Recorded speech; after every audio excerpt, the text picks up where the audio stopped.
ഇനി നമുക്ക് ചിക്കൻ കൊണ്ടൊരു കറി ഉണ്ടാക്കാം. അതിന് വേണ്ടിയിട്ട് ഞാനിവിടെ 1.5 കിലോ ചിക്കൻ എടുത്തിട്ടുണ്ട്. അതിലേക്ക് ഞാനൊരു 1/2 സ്പൂൺ മഞ്ഞൾപ്പൊടി ഇടുകയാണ്.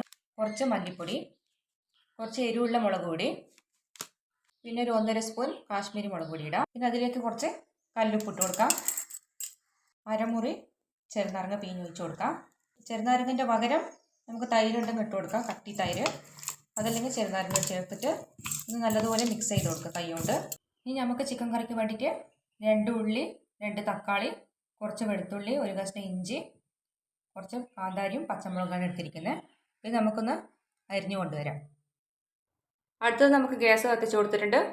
ഞാൻ കുക്കറിലാണ് ചിക്കൻ കറി വെക്കുന്നത്. കുക്കറിലേക്ക് ഞാൻ കുറച്ച് വെളിച്ചെണ്ണ ഒഴിച്ച് കൊടുക്കുന്നുണ്ട്. വെളിച്ചെണ്ണ നല്ലോണം ചൂടായി.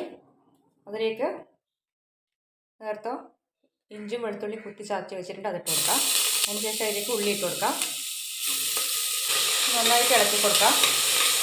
അതിലേക്ക് ഞാൻ കുറച്ച് പട്ട, ഗ്രാമ്പൂ, പെരുംജീരകം ഇട്ട് കൊടുക്കുന്നുണ്ട്. അതിനുശേഷം മുറിച്ച് വെച്ച് പച്ചമുളക്, തക്കാളി ചേർത്ത് കൊടുക്കാം.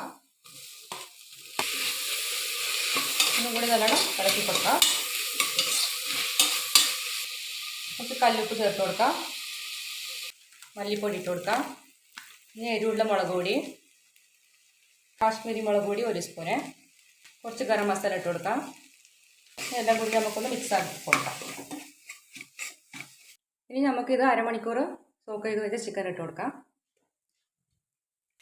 ഇനി നല്ലോണം ഒന്ന് മിക്സ് ആക്കി കൊടുക്കാം. ഇപ്പോൾ ചിക്കന് നല്ലോണം ഇളക്കി കൊടുത്തിട്ടുണ്ട്. കുറച്ചും കൂടി ഉപ്പിട്ട് കൊടുക്കാം, കല്ലുപ്പ്. ആവശ്യമുണ്ടെങ്കിൽ നമുക്ക് പിന്നെ ഇട്ട് കൊടുക്കാം.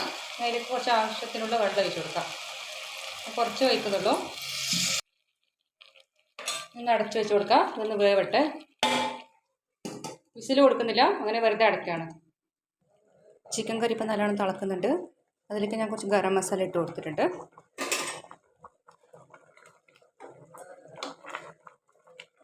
നല്ലോണം ഇളക്കി കൊടുക്കാം. ഒന്നും കൂടി തിളച്ചിട്ട് നമുക്ക് സ്റ്റവ് ഓഫാക്കി കൊടുക്കാം.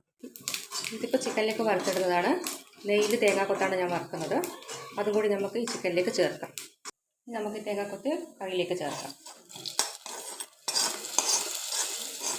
അങ്ങനെ തേങ്ങാക്കൊത്തൊക്കെ ചേർത്ത ചിക്കൻ കറി റെഡി ആയിട്ടുണ്ട്. ഇതൊരു ഈസി ആയിട്ടുള്ള ചിക്കൻ കറിയാണ്. എല്ലാവരും ഒന്ന് ട്രൈ ചെയ്ത് നോക്കണേ. അങ്ങനെ ഇഷ്ടപ്പെട്ടാൽ ഒന്ന് സപ്പോർട്ട് ചെയ്യണേ. ബൈ.